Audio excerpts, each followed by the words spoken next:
Yeah. I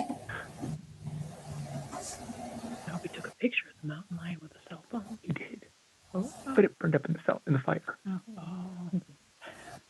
So, and he had said, and it was the cloud out there. Yeah. But he did find a bone, and we've sent it off for testing. Maybe the mountain lion perhaps still in the fire. Is that what they're thinking? He bashed his paw and part of the claw. He found part of the claw in the fire. Right? Uh-huh. So we sent that off for testing. But the magistrate wouldn't wait for the test results. He said, I want to go forward to this hearing anyways. This is why we thought we thought we'd only be there for an hour. We didn't think we'd be there for 9 hours. Yeah, really. And the attorney on the other side is Cecily.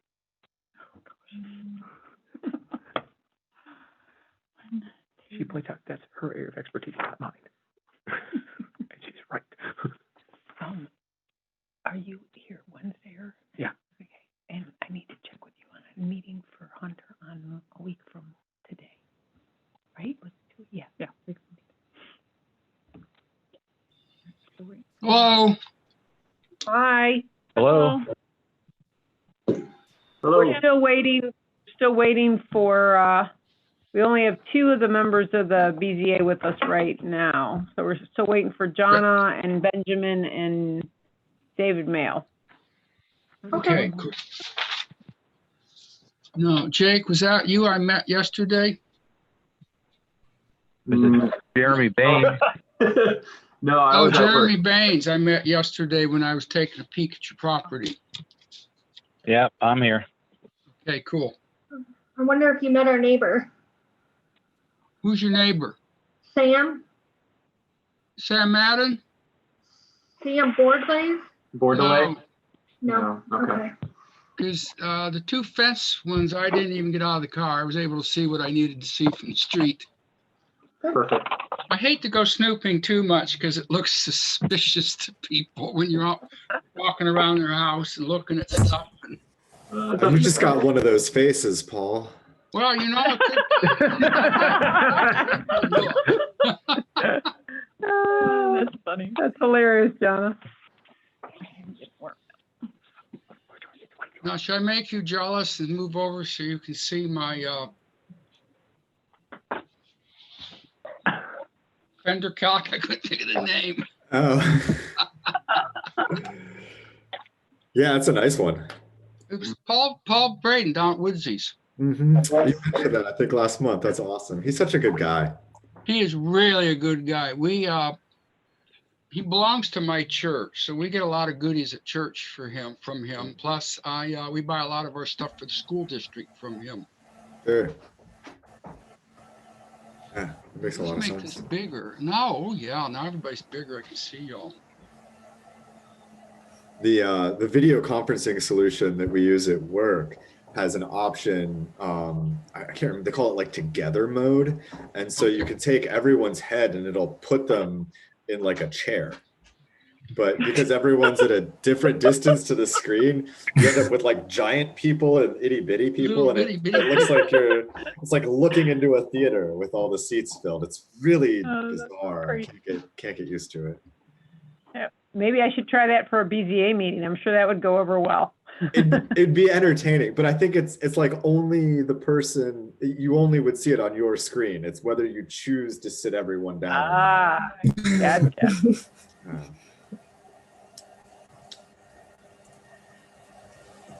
All right, well, hopefully Benjamin did confirm he was coming. Awesome. I did not get a confirmation from David Mail, though. Okay. Yeah, David didn't, but Benjamin did. Okay. I haven't heard from either of them. So.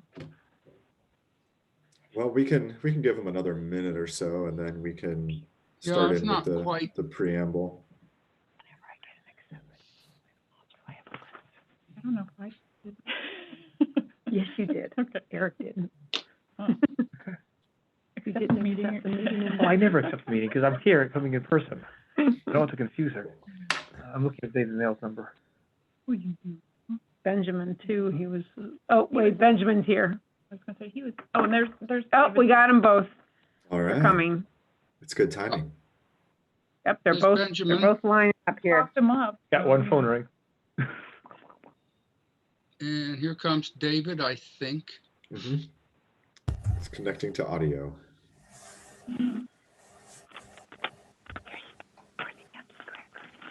Hello. Dave, it's good to hear you, sir. Hi. Of course it is. It's that beautiful radio baritone you have. All right. Can I go off script and ask Dr. Selman a question here? It's up to our chairman. Yes, sir. Let's do it. Yeah, there's Selman. Paul, I was winnowing my books today. I found a 1951 copy of the Scout Handbook. You know anybody who would be interested in that, or I just recycle it? Well, I could put it in our troops collection of cool old stuff at the church. Wait a minute, cool old stuff. I belong in cool old stuff. This is a new book. How about we cover this at the end of the meeting? We'll grab this one later. That's a Thank good you, Bridget. Thank you. Okay, People on anyway, YouTube that's are all I wanted. Yeah, no, that's under other business, Dave, but thanks. Yeah. All right, we'll go ahead and call to order the September 21st, 2020 City of Kent Board of Zoning Appeals Public Hearing and Business Meeting. If we could start with a roll call, please. Dave Mail. Paul Salmon. I heard Tim sneak in there too. Okay. Benjamin Tipton. And Jonna Burton. Awesome. Thank you all. We are skipping the Pledge of Allegiance as we are all remote, have no flag, and we'd all be out of frame if we stood up. So with that, variance requests will be considered in the order that they appear on the agenda. Each variance applicant or their representative will first explain the request to the board and will respond to board questions. The board will then hear statements from persons supporting the variance, followed by statements from those persons opposing the variance. All persons making statements will do so under oath and shall state their name and address for the record. Their testimony shall be directed to the board and not to the audience. If a member of the audience wishes to ask a question of one of the speakers, he or she shall first be recognized by the chair and direct the question to the chair. The chair will then direct the question to the appropriate witness, allowing the meeting to be conducted in an orderly manner. If written statements have been provided to the board, they will be included in the record of this meeting. At the chair's discretion, they may be read into the record during the meeting. After all testimony has been taken, the board will discuss and review the request. Generally, the board will decide to approve or deny each requested variance at the meeting that it hears the testimony. Some decisions may be continued for further review. In every instance where the board grants or recommends a variance, there must be a finding by the board that the strict application of the provisions of the zoning ordinance would result in practical difficulties or unnecessary hardship inconsistent with the purpose or in general purpose or intent of the zoning ordinance. 2, that there are exceptional or extraordinary circumstances or conditions applying to the property involved or to the intended use or development of the property that do not apply generally to other properties or uses in the same zoning district. And 3, that the granting of such variance shall not be of substantial detriment to the public interest or to adjacent property or improvements in such district in which the variance is sought, and shall not materially impair the purpose of the zoning ordinance. The Board of Zoning Appeals operates according to the provisions of the Kent City Zoning Code, which provides for the establishment of the board. Members of the board, Kent citizens serving without pay, visit sites and hear evidence both pro and con at public meetings before carefully and conscientiously rendering a decision. After a decision has been made, the case is closed for the board, as there is no provision in the code for the board to reopen a case. If the petitioner disagrees with the findings of the board, there are only 2 proper procedures. One is to resubmit a revision of the request that is more compatible with the code, and the second is to institute legal procedures in the common pleas court. If anyone is testifying, if you please raise your right hand. That would be all you applicants. All applicants, basically. Mr. Meadows, I'm trusting your hand is raised. And Mr. Baines. And Mr. Baines, yeah. Do you swear or affirm that the testimony you give before the Board of Zoning Appeals shall be the truth, the whole truth, and nothing but the truth, so help you God? Yes. Yes. Yes, I do. Thank you. All so much. All right, our first order of new business, BZ 20-022, Jacob and Kimberly Whitmore, owners of the property at 1634 South Lincoln Street. The applicants are requesting a variance from section 1161.21A to allow a 6-foot tall fence in the front yard along Barrel Drive. Jacob and Kimberly, would you guys like to kind of walk us through the rationale behind requesting this variance, please? Absolutely. Hi, I'm Kim Whitmore. This is my husband, Jake, Hello. and we are honored to be here tonight. We are requesting a variance because we are on a corner lot and we have 2 front yards. First, I would like to start by sharing my screen to show you a visual of what we will be talking about.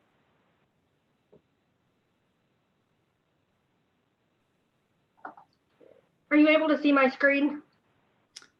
Yes. Yeah. Okay. Yes. I'm a teacher, so we've been doing a lot of virtual learning and screen sharing. Good on you. Well played. Great. So you'll see here where my mouse is that this is South Lincoln, and this is where the front of our house faces, and this is where our driveway is. You will see in the blue line where we would like to put a fence. The way the zoning code stands now, that it was explained to us, is it would have to come off of this back corner of our house. This is our garage at this corner. So we would have to come straight back this way. What we're asking for is to be able to come 14 feet north.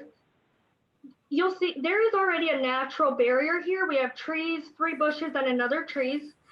We would just like to add approximately 900 feet of square footage to really be able to fully utilize our backyard.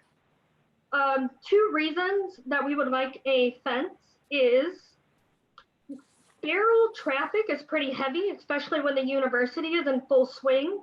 We are just down the block from 43, so it is a big cut through. Also, we do have 2 dogs that we would like to be able to let out in the yard. So privacy is our first reason, just to be able to really enjoy our backyard and not have all of the traffic coming up and down Barrel. So you will see that we're not asking to come all the way to the sidewalk. We are in no way impeding the 4-way intersection indicated by my mouse right here. This intersection is Barrel and South Lincoln. It is a 4-way stop.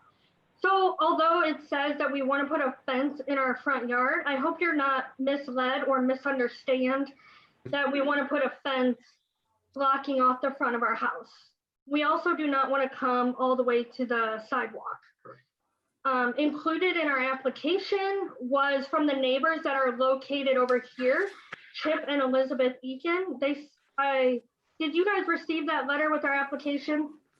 It was referenced in the application. The board did not receive copies of it. Okay, we submitted the 8 copies that was requested. We took that over to the city office. I did not receive a copy of it. I would be happy to read it for I you. apologize. I did not either. Yeah, it's not in mine. What? either. I'm sorry. I really thought I put that in there. No, that's not it.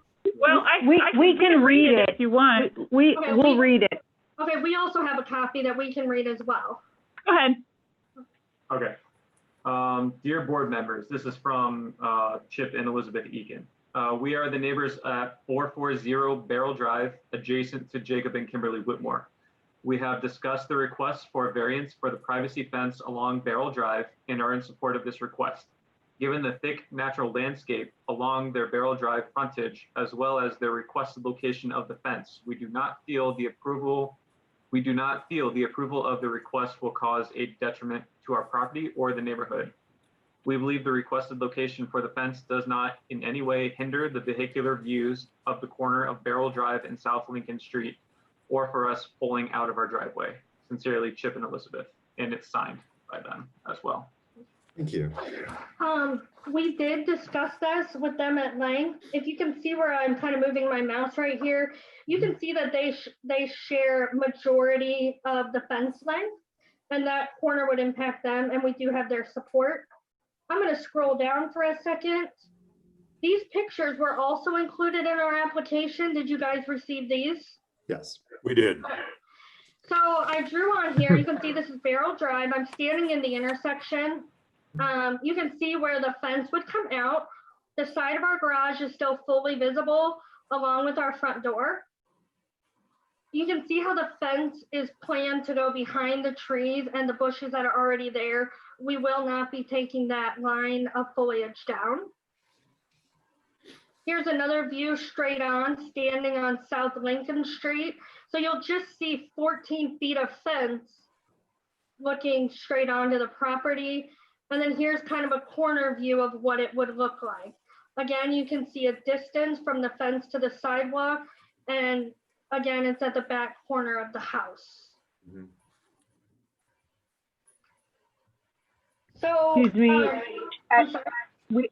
We did receive another public comment via email as well Okay. from Ann Rosa at 1633 South Lincoln that says she's in favor of allowing the Whitmores at 1634 South Lincoln Street a variance from section 116121A to allow a 6-foot fence in the front yard along Barrel Drive.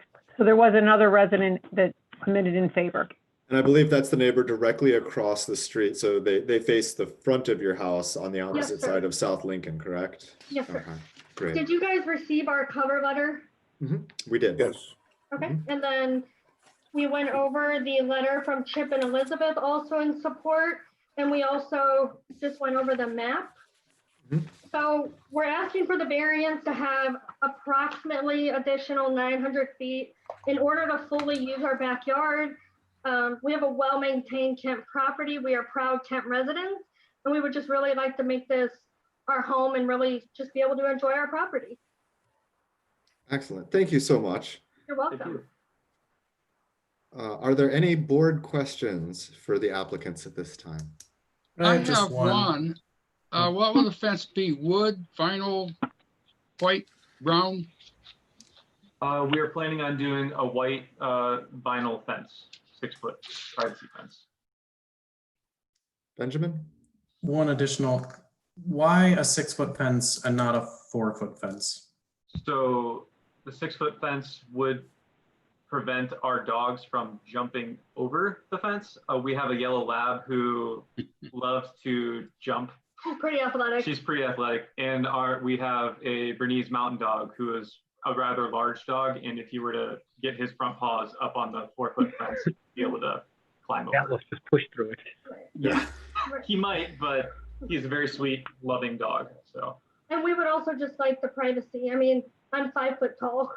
And so we would just like to be able to be out in our backyard and, you know, whether we're sunbathing, having a picnic, just not have the sidewalk is highly used as well. And so we really just want to be able to enjoy our backyard and not be visible to everybody walking or driving by. We have a 3-seasons room that's all glass. So when we're out there, it kind of also makes us feel like we're in a fishbowl, just being observed by people walking by. Thanks. You're welcome. Reasonable. Any other board questions at this time? No. All right. Is there anyone on the call who would like to speak in favor of the requested variance? Is there anyone else on the call who would like to speak in opposition of the requested variance? Hearing none, public comment is now closed. So board discussions. Yeah, I'd like to, excuse me, Dave Mail. I'd like to answer one more thing to Mr. Tipton's comment. In the winter, if it snows here and you have big dogs, a 6-foot fence very quickly turns into a 5-foot fence or a 4-foot fence. So that's another reason I would think to leave it at 6 feet. Also, in looking at this, and even though the fence shown in the drawings is a black magic marker fence, it seems extremely unobtrusive. Most of it is behind vegetation that would run along Barrel. And it certainly does not impede. I went through the intersection both ways and no way would it impede sight lines for that. No. Yep, agreed. Well, and I think I'll throw in too, and I'm going to agree with Mr. Mayo, but it's kind of a privacy fence. And if that weren't it's kind of on the street side, it would be allowed to have been a 6-foot fence anyhow. Mhm. And I can appreciate that a 4-foot fence, people can still come up and look over it. And I have, yes, I'm done. And I think you hit kind of the comment I was going to make, Paul, right on the nail, right on the head. As far as if they weren't on that corner lot, then because of the placement of the fence kind of being flush with that corner of the house, they wouldn't need a variance at all. So this kind of goes back to that gotcha of having 2 frontages with the corner lot. Mhm. And see, that would be the hardship, one of the things we're supposed to be looking for. I think the other one of the 3 is we're not impacting the neighborhood substantially in any negative, and having several neighbors taking the effort to approve it and be in favor of it, I think speaks well of it too. Agreed. I also think it'd be a little kind of just bizarre looking for the neighborhood to have it drop down to 4 feet for just even part of it, just the consistency, the lines, it makes sense. Well, and I want to make a comment. We have a neighbor out here to put a 6-foot fence right on the lot line, and that was kind of bothersome, but I know why they did it. We gave them the variance because it's through way to the soccer park here off of Fairchild, and people peer over the 4-foot fence. But where I'm heading with this comment is you folks, Jake and Kimberly, by setting it back about 10 feet, it lessens the impact to anybody on the sidewalk and the road. I mean, it's been buffered. And I like the fact that you took that into consideration of the bushes and trees to kind of just soften the look of it. So my only concern is if we grant the variance, then technically we are providing on this property, the landowner and potentially any future landowner could go ahead and erect a 6-foot fence all the way along Barrel Drive to the property line at Lincoln. Point. I think that the way that it's presented is tasteful, looks good. I think I have no problem with that. I would just maybe desire that we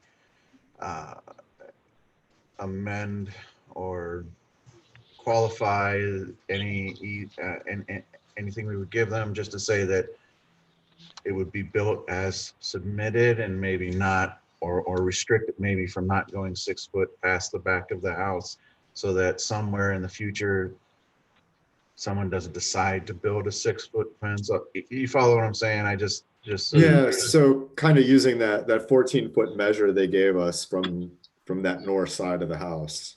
Right. And not that I'm expecting that the applicants are going to do anything untoward, but if we pass this on this property, then future owners could look at that and say, oh, we can do pretty much, whatever well, maybe not whatever we feel, but they could certainly build the fence to an extent that would potentially interfere with sightlines at the intersection and so on and so forth. So anyways, that's my concern. Good, well put. Yeah, great insight. I Or we agree. could just modify it to say that the height of the fence extends no further than the northeast corner of the house. Yeah. Which is what they show in the drawing. Northwest corner. Oh, northwest corner, right. Always need somebody to read a map for me. Right. Maybe we could locate it to the property line, 14 feet or more to the property line. I think it's from the garage. I think it's 14 feet from the corner of the garage, though, not from the property line. Right. So you would want it to be 14 feet from, what is that, the northeast corner? I don't have the picture in front of me. Northwest Corner of the house. Back corner of the garage. And we have the maps submitted with great detail. So if you just say as presented, that will severely restrict what any future developer could do. It is still helpful to specify, though, as presented in it, because we've had that happen with Arcboard, and that's not worked out. Yes, but this time we actually have dimensions, unlike the Arcboard. Yeah. We could include as part of that variance when it's approved, as presented, as Eric said, and actually include this and date stamp it with a vote you know, with tonight's vote on it, Mhm. so it stays as part of that variance record. I Okay, think that'd be perfect. great. It's a good idea. I'd be happy with that. And that's because you did such a great drawing, by the way, because we don't always do that. Thank Thank And we all It's on- appreciate that so much. We really It's on do. real paper instead of a napkin. We do intend for the fence to stay flush with the back of the house because we want our backyard to be visible. We don't, whether we have children in the future or our dogs, our We don't want them intention is to go not to around the have corner. a corner that, like a blind corner where we can't see what's going on. Right, That's we weren't questioning your intention. It's so much as if we pass an action on this property and 20 years from now, you guys are moved on to a different house or whatever, that landowner could interpret, if we do a blanket variance, they could interpret it as, oh, well, we can fence as much as we like because of this variance existing for this property. So it's not an assessment of your intent so much as just sort of trying to future-proof it a little bit. Gotcha. Okay, understandable. Thank you. Good point. Yeah, well done, Tim. With that, do we have a motion?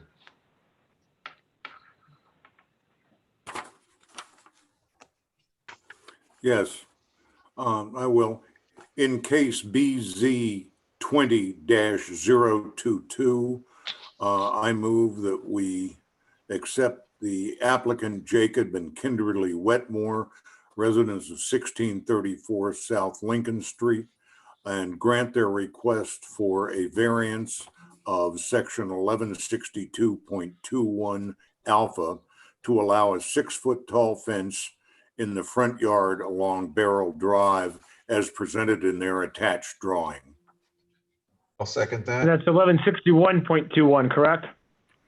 1161.21 alpha. Thank you. And do we have a second? I will second. Thanks, Tim.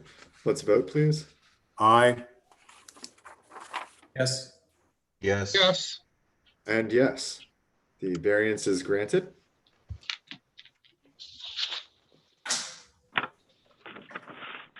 Thank you. Thank you very much. Thank you so you. much. Good presentation. Yes. Nice presentation. Thank you. Now, you're welcome to watch the rest of this, or you are free to go if you, whatever you desire. What are you trying to pump up our Riveting Nielsen's? TV. It's okay, we're not offended. I mean, this is so interesting, actually. I've never been to a meeting like this, so I find it interesting. You can keep watching. Oh, well, you're welcome to stay. We like, We do it once a month if you're really that excited about it. That's right. yeah. It's a free subscription package. Exactly. And we stream on YouTube. We're that with it. Maybe someday we can start meeting in the council chambers again, face to face.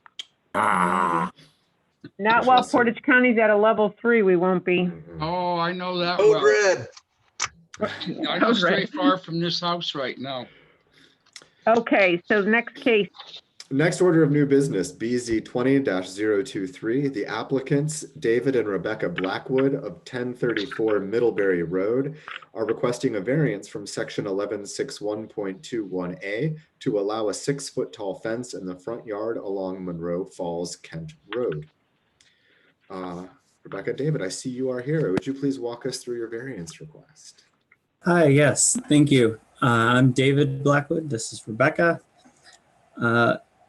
I don't have a screen share presented, so I'll try to read through the drawing I submitted. We're working off of this drawing with the indicated fence. And we all have copies of that, David. Thank you. yeah, we do. All right, so similarly to Kimberly and Jake, we live on a corner lot. Our lot is triangular, and what we think of as our backyard is, for the purposes of zoning, a front yard. So what we'd like to do is build a 6-foot fence in the back area of our house.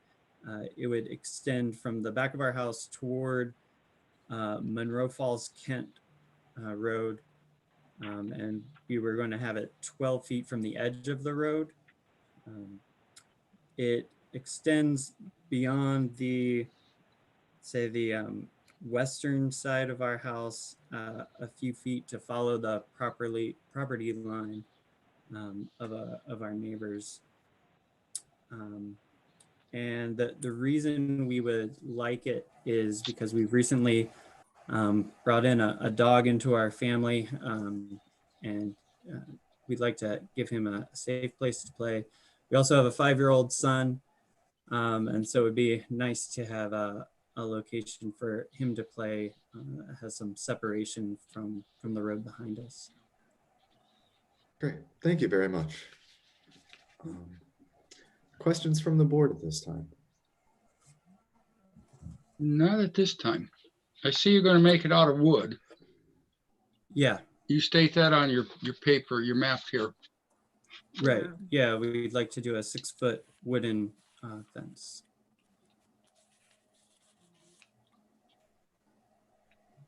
Any board questions at all right now? And I. Nope. All right. Is there anyone who is on the call who would like to speak in favor of this variance? Is there anyone on the call who would like to voice their opposition to this variance? Hearing none, public comment is now closed, and we will move into... Megan, were you going to say something? You look like you were starting to talk. She went blank. Okay. Yeah, that's our neighbor. So she said she was tuning in. So. She's your neighbor? Yeah.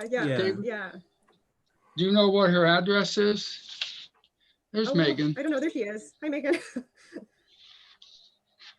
She is on Middlebury to our right. I believe it's 1038. Yeah. Okay, so she's the one neighbor that's probably most impacted by the Yeah, fence. and we've been in conversation with her. Here she is. Can you hear me now? Yeah, thank you, Okay. Megan. Hey, Megan. Sorry, my headphones weren't agreeing with me. I try to chime in whenever I was allowed to. I live at 1038 Middlebury, directly next door to them. I was just wanting to vote to in their support for them to get a fence. I know they have a dog and a little boy, and I know it would put a safe peace of mind for them. So I'm in support for them. Thank you. Thank you so much, Megan. We appreciate hearing that. All right. So with that, we'll go ahead and close public comment. Board discussion. John, let me interrupt for just a second. Since I couldn't tell if Megan was one of the people that was sworn in. Megan, were you sworn in at the beginning of the meeting? I was not on camera, no. I can swear in now if you like. Well, did you say I do at that point in time? Yes. All right, let's just do it now. Okay. Megan, do you swear the testimony you give before the Planning Commission will be the truth? The Board of Zoning Appeals will be the truth, the whole truth, and nothing but the truth, so help you God. Yes. And thank you. Would you affirm that the testimony you just provided 30 seconds ago is true as well? Yes, I'm in support of their fence. Good enough. Thank you. All right. Board discussion then. Go ahead, Now, Dave. legal and public comment is closed, right? Yeah. I have a question. Legal's never. Or I have a point. I have never seen a property in Kent with this much front yard frontage that we have ever had before the board. I'm sure there may be others, but talk about the point of the arrow. Yes. I obviously drove around and looked at that. I parked on Monroe Falls Road with my car off the road, and where they have it still allows plenty of room to pull off the road. It is certainly nowhere near the intersection. I almost had to pack a lunch to get up to the intersection. So I think there is no sense of obstruction. Yes, it will be a tall fence running along Monroe Falls Road, but it doesn't really obstruct anybody's view of anything except their back door. Right. End of my comment. Yeah, I was out there and saw the same thing, and there's still going to be a great deal of yard not fenced. Yeah. With that Oh, very absolutely. unusual shape. The lion's share, right? Yes. Yeah, Yeah. because I was coming down Middlebury. I wasn't sure if you were on that corner or the one just up, the other one that's up on the corner there between Longmere and, Mhm.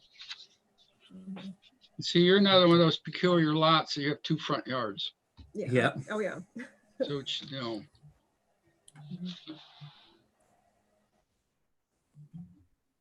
Benjamin or Tim, any comments to add?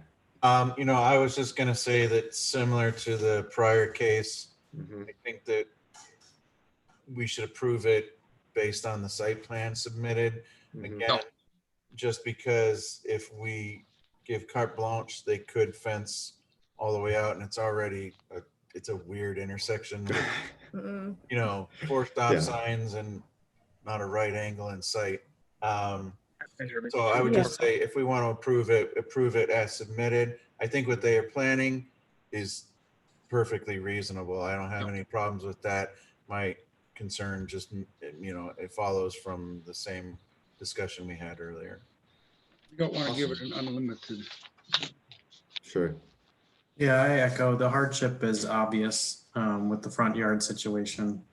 And I likewise appreciate that it's set back from the road, as they've indicated, 12 feet from the edge of the road, and echo what Tim just said about sightlines. Awesome, thank you. And I've got nothing to add. You all said it brilliantly. So with that, would anyone care to make a motion about the plan as presented? I will move. We'll do it. In case, here we go. In case BZ 20-023, David and Rebecca Blackwood, owners of the property at 1034 Middlebury Road. I'm moving to grant a variance from section 1161.21, paragraph A, to allow a 6-foot tall fence in the front yard facing the Monroe Falls, Kent Road. And this should be done according to the submitted location survey plat. I'll second that. Thank you, Dave. Let's vote. Aye. Yes. Yes, And yes, the variance is approved. Awesome. Rebecca, David, thank you so much. Thank you. Thank you both. Thanks for your Thank time. Thank you, Megan. Thanks. And again, you're all welcome to stick around if you find this riveting. If you don't stick around, our feelings will not be hurt. we will not be hurt. Okay. All right, thank you. Thanks a lot. Absolutely. Thank you. Take care. And my dog, who is jealous of all these 6-foot fences, will not stop nosing me over here. All right. And our next order of new business, BZ 20-024, Jeremy Baines, Summit Property Restorations, representing the owner at 731 Cuyahoga Street. The applicant is requesting 2 variances. The first is a 5-foot variance from the 10-foot minimum side yard setback to allow a new detached accessory structure to be constructed 5 feet from the side property line. That's a variance to section 1161.14A, and a 5-foot variance from the 10-foot minimum rear yard setback to allow a new detached accessory structure to be constructed 5 feet from the rear property line. Also a variance to section 1161.14A. Do we have someone here to present this request? Good evening. This is Jeremy Baines. I just want to make sure you can hear me. I can hear you. Absolutely. Hear you. And the rest of the board? I can hear. Yep. Yep, I can hear. Great, thank you. I am the owner of Summit Property Restorations, which is the deeded owner of the property. We requested the variance. When we bought the property, the original structure, which is noted in the site plan, was a small, it's a 1-car garage is what it was. It had, the concrete in the floor had heaved in the middle, creating what looked like a teepee, causing the walls of the building to fall outward. So it was we had to tear it down. We didn't have a choice in removing it. Once we removed it, originally this house was a Cape Cod, So it was a single floor house with one bedroom on the main, two bedrooms on the main floor. When we got into the house, we realized that previous owners had done some really horrible work upstairs, tried to convert it to a 3-bedroom, but they ended up doing the house more harm than good. My point in telling you this is the original house was at Cape Cod. We had to make it a colonial or a 2-story house. Now that it's a colonial, a 2-story house, it has 3 bedrooms and 2.5 bath. And as you know, most people that buy this type of a house have a family, require 2 cars. So the garage at the back of the property we're requesting would be a 2-car garage. It's 25 feet wide, which is really the width of a standard 2-car garage, 35 feet deep, which is slightly larger, only so that someone doesn't have to come back to you in a few years and ask for a shed variance as well. So that's what we're looking for, to build a new garage deeper into the property. The setback, the 60-foot wide lot, when you're building a 25-foot garage, putting it to the 10-foot setback would put it more in the middle of the yard. We think visibly it would detract from the property and from the neighborhood. So allowing us to put it at the 5-foot mark would allow the garage to sit in my opinion, a cosmetically superior location, but allow us to build the garage, improving the value of not only the property, but also of the neighborhood. So we're asking for that variance so that we can build the garage in that back right corner, which in my opinion is the best location for this house. Thank you. Questions of the applicant from the board right now? Not I. No, me, not me. I'm wondering if you could comment on why such a long or deep garage. Yeah, standard garage is 22 to 25 feet. I think mine measured here right around that 23 or 20, it was right in that area. We added an extra 10 feet so that we could, have a little bit of extra storage room in the back, almost like a pseudo shed, like an area to put your wheelbarrows and your shovels and so forth. Figure if we're going to go and build a 2-car garage, we might as well make sure we have enough room. So that's the only reason we made it larger than a standard garage, which is probably 10 feet shorter than that. Mm-hmm. Any other questions? Actually, I'm not sure. Well, I'll say it now. I'm not sure it's at this point. But actually, the relevant variance would be the northwest corner, the tip. Because the garage is not parallel to the rear lot line. Correct. So the real variance for that back part is that little, probably the last 6 or 8 feet of the northwest corner of the garage. Mm-hmm. Thank you, Paul. You may not be able to see it on the sight line, but my variance is to be 5 foot from that specific corner, that northwest corner. It is marked. You can barely. Gotcha. It is marked in there. Okay.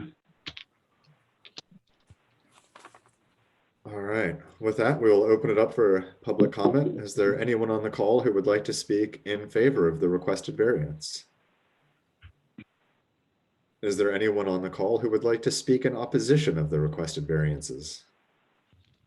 Hearing none, public comment is now closed. We'll move to board discussion. Okay, I'll start the discussion. As usual, I drove by it, walked around the property, walked up the neighbor's property. I had the same concern initially that Mr. Tipton did, that it's 35 feet rather than the standard 24. But I have a 22-foot deep garage because that's all I could get on my property. And once you put a lawnmower, a snow blower, places to store oil, all the impedimenta that you don't want stored in your house, especially flammable impedimenta, I think 35 feet is not an excessive thing. I think we pointed out, the 5-foot variance is actually that northwest corner. Driving around the neighborhood, that neighborhood has a lot of odd shaped lots with various depths. And there are quite a few ancillary and auxiliary buildings that go to the backs of those properties. So I don't see that this will, barring that none of the neighbors have shown up with complaints, I don't see that this will present any problem. And I understand why he did that, so he can very comfortably pull 2 cars in once he goes past the house. No, I think that's an asset too, because my garage is, I think, 25 by 25, and I have a 8 by 10 shed in the backyard. I mean, you either have it in the garage or end up building a shed. And I like what Mr. Jeremy says, that by just adding a little more to the garage now, we may eliminate the future need of a shed back there somewhere, which is aesthetically it'd be better. I do appreciate the comments, and the original garage was 5 feet from the side property line, and so I do not have, I have no problem with replacing what was there, and it was correct. 5 feet from the property line. So the only concern that I have is the rear property line, it being a 50% variance to a rear property line. We have a lot of yard. We're a long way away from the house as opposed to what was previously there. We've got a lot of yard space. It is a very large garage, but if it was 5 feet closer to the house, or if the applicant wants to have a smaller garage, I think that there's just a lot of ways to resituate this. I was reflecting on just minimizing, let's see, there was a sewer line also mentioned, main sewer line for the house exits the rear of the property, and the additional 5 feet of clearance. That was on the side yard, so that's a moot issue for me. But I was struggling with the 50% variance in the backyard. I would second those comments. We'll come back to you, Mr. Baines, after we've had a chance to kind of talk amongst ourselves a minute, and we'll be more than happy to give you an opportunity to give your feedback to our comments. Thanks. Absolutely. I was in a real similar boat with you, Benjamin, thinking about, again, kind of understanding where Paul and Dave's comments are, that side yard setback is pretty common throughout that neighborhood. And indeed, most of the older neighborhoods in Kent, things were built on or next to the property line. But given that this is new construction, I was also looking at that rear variance request. And at first I thought, well, there's that weird angle. You're going to end up with this weird spot. You're going to end up with a weird slice back there, kind of no matter what. So what is the property owner really gaining from the variance? There's a lot of space back there. There's plenty of room to meet the code. Obviously, as evidenced by the original garage's placement. I can appreciate pushing it back to get a little more usability out of the backyard. I think that's rational. But I'm just not sure that extra 5 feet requiring that variance is necessary. Do other board members have thoughts on that? And then we'll allow Mr. Baines to chime in also. I think that's. Go ahead, Tim. All right, I'll go. I was going to say that, I'm definitely on board for the side yard. The old garage is that close, and I just don't see any reason to make the landowner push it any further off the side. Plus, it's a fairly narrow lot. I guess I could go either way on the 5 foot rear yard. There's still smaller, narrower lots in this part of town, and I hear the argument for it's deep enough that we could deny the rear yard variance, but I guess I don't see that it would have that much of an impact negatively on abutting properties. We don't have any of the neighbors who would have been notified about this coming to say that they have any objection to it. So I guess I could go either way on that. I'm not sold that it's bad. I'm not sold that it's the only solution. Okay. Paul? The other thing I looked at too is I stepped this off with a pair of dividers, and given that the average car is 18 to 20 feet long, if you had like a Chrysler van, and you pull it straight out of the garage, then at that depth from the house, it gives you room to comfortably align it with the intake of the driveway, because you're going to have to go in and then turn and then line up with the garage and go in. If the garage is much closer to the house, then you're going to sort of have to back and fill to align yourself with the 2 parking spaces in the garage. So I thought that depth, even though we have to grant the variance for the back depth, does make sense to safely enter and exit either of the vehicles in that garage. No, I think I agree. I mean, a 50% variance is in some situations a lot, but I think I agree that this could go either way. But I think the nature of what I know to be behind there, maximizing usable backyard, and I like what you mentioned, Alan, about the driveway thing, because even 5 feet could make that driveway just slightly less negotiable. Cars in and out. I remember that well because we had a driveway like that where I grew up. And if you weren't careful, you hit the house. Mr. Baines, did you want to go ahead and make a comment? Yes, sir. Thank you.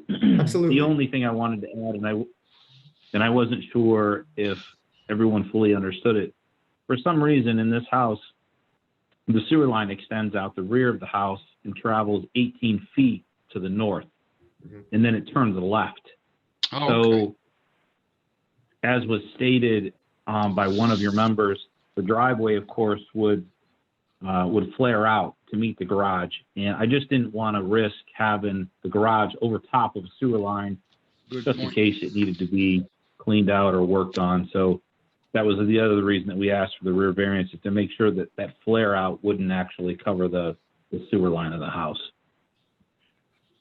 Excellent. Thank you. I really appreciate that. That's a good one. Thank you. That's a good point too. Yeah. And I guess, not to step back what I said, but just to maybe clarify, it's not a hard sell on that one. It's just something I thought Benjamin raised, something that I had also thought of. I think there are good points on both sides. We do try to minimize the variances to the degree that we can, but as Tim pointed out, to what end? In this case specifically, what's the gain to either the property owner or to the city in either way? And that's also a fair point, one that I hadn't considered yet. And the sewer is also a good point. Benjamin, where are you on that? I just wanted to see the depth of the properties directly behind it, so that's 732, 728, 724 on Steniff. And they're relatively small lots. Although we didn't hear from anybody in the negative, I'm always framing around, okay, yeah, we didn't hear from anybody, but we should also be thinking about the adjacent property owners. It's one of our criteria. And so they looked it up, they're 140 foot in depth. Directly behind, and so we are considering placing a large structure within 5 feet of that property line, and those properties behind are pretty small lots, and so I'm interpreting a more, I guess I'm leaning towards a more strict application as asked by council on the rear property line. Again, I'm in full support of the side property line. I'm good with that. Makes all the sense in the world. But I'm really struggling with the rear property line. What about a compromise? Because again, the 5 foot is that one corner. I mean, when you go to the other edge of the garage, the east edge of the garage, that's probably 8 to 10 feet from the line, which is very close to the code. And I agree with the code too, but maybe if we give him a 3 foot variance. We should put the garage at 7 feet off the lot line. Now, I will state a fact. I do know for an absolute fact, because I drive that road. Well, never mind. Different street. I'm sorry. Relay that comment. But maybe, you know, if we move the garage up 2 feet and make the variance slightly smaller, it would still affect all the needs we have to do here without having to go big. And then I've said this at many of these meetings. I mean, we write the code. We've tried to make the code adaptable, but no matter where you're going to be, there's going to be adjustments have to be made. That's why we exist. This board exists for that. When you have small lots, weird shaped lots, etc. But I will agree, and I guess I'm going to agree with Tim. I could go either way on this, to be truthful. I fully understand where Mr. Ben's coming from, but given that big of a variance, but I don't know what the real effect of the people behind them would be. Mr. Baines, one thing, that garage is going to be 1 story, right? There's going to be a peaked roof, standard, you know, 10, 12 roof, Yes. something like that. Yes, sir. Standard one story. Yeah, I think the roof is 612, I think is what it is. Okay. But yeah, not a 2-story. Nothing, no storage upstairs, nothing. I can pitch it lower if you prefer to have a shallower pitch for the size of it. I'm fine with that. I was hoping to use shingles, so I don't want to go too low, but I can pitch it lower if that No, I don't means, think the pitch isn't in question. It's just, you know, if it was going to have storage area, a lot of storage area above, or like be 1.5 story, then it would be more obtrusive. Standard single story garage with a 612, something like that, I don't think would be obtrusive to the neighbors or in the neighborhood look unusual.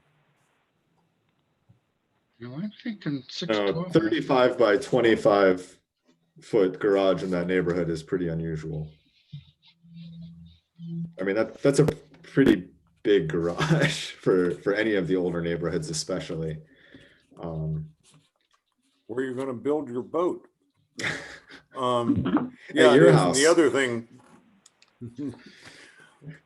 other thing I look at is, you know, given ultimately paving the driveway, what makes it easy to drive into that? If it were moved forward a couple of feet, I don't think that would be a problem. Say ease it off that corner by 7 feet rather than 5. But then you're kind of talking about how many angels can dance on the head of a pin. Lots.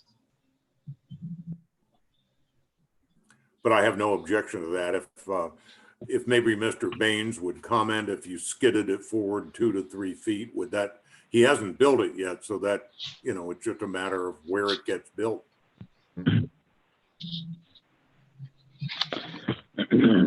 Pardon me. So the house is 65 feet from the back edge to the street, and you can see that on the east line of the site plan. With the sewer. The sewer is basically in the middle of the house, extending out 18 feet. Let's round it to 20. That puts you at about 85 feet. If the garage is 35 feet and then we're 5 foot off of that line, dead center, that puts you 40 feet.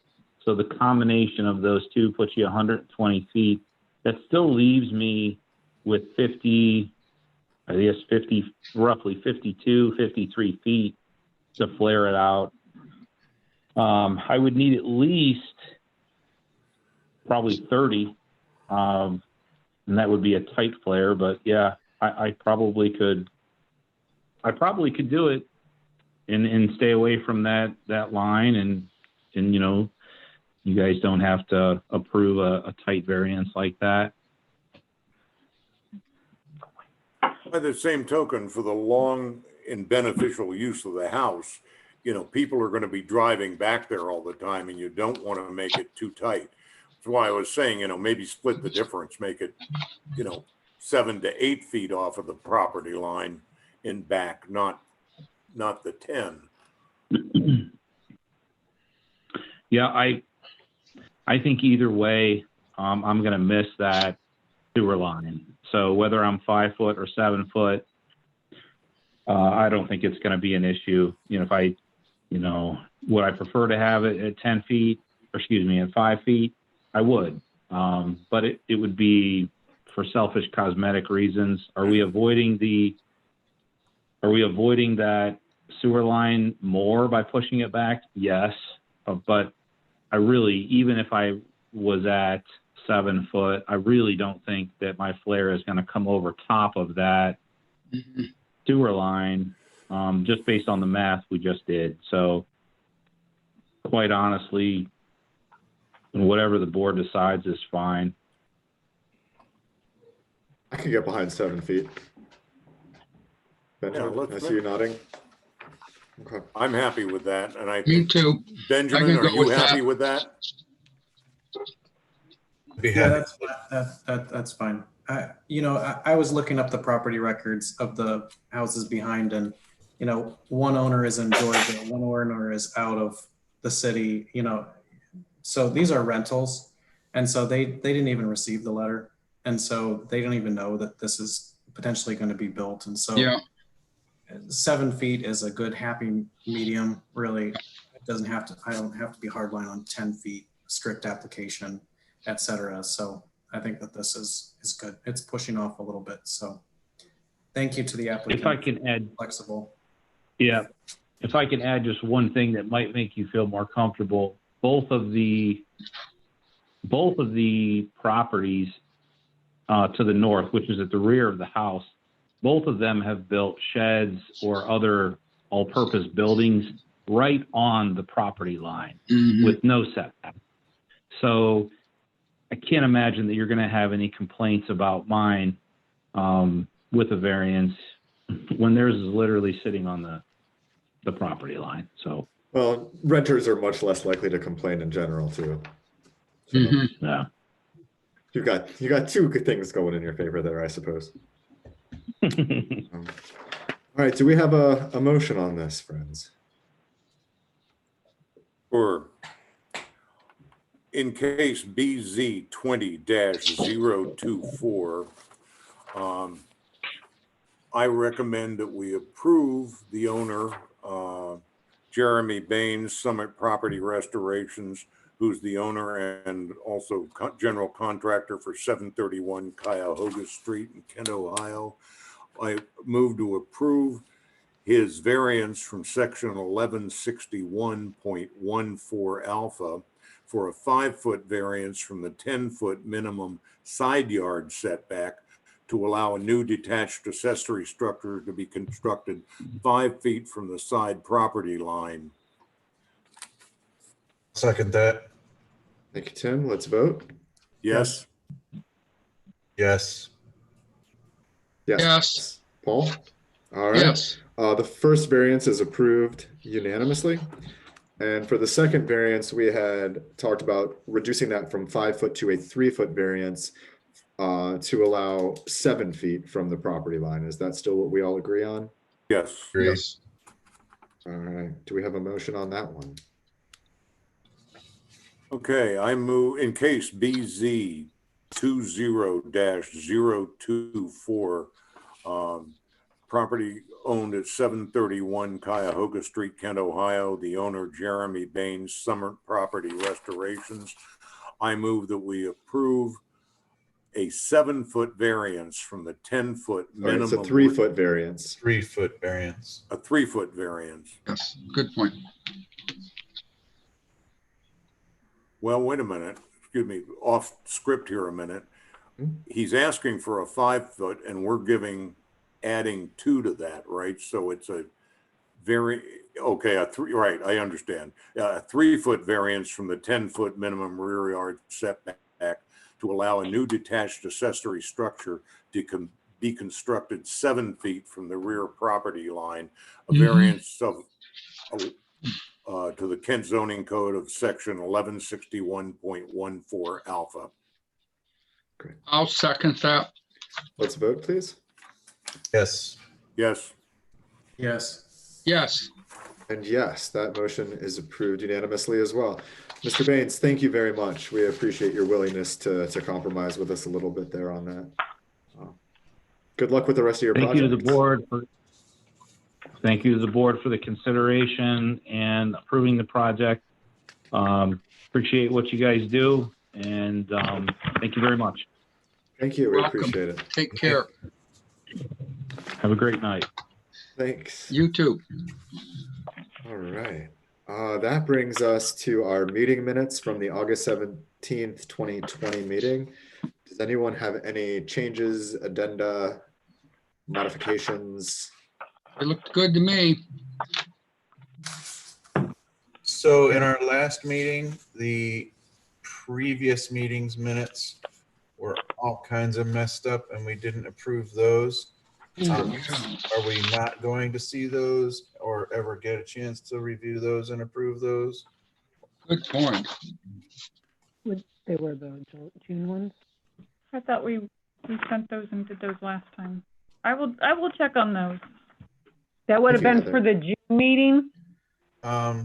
So the July meeting, when we Had had, the- I'm sorry, in the August meeting, when we went to approve the July meeting minutes, the July minutes they were just wrong. And we said that we'd get them retyped up and fixed. And they're not here for any further review.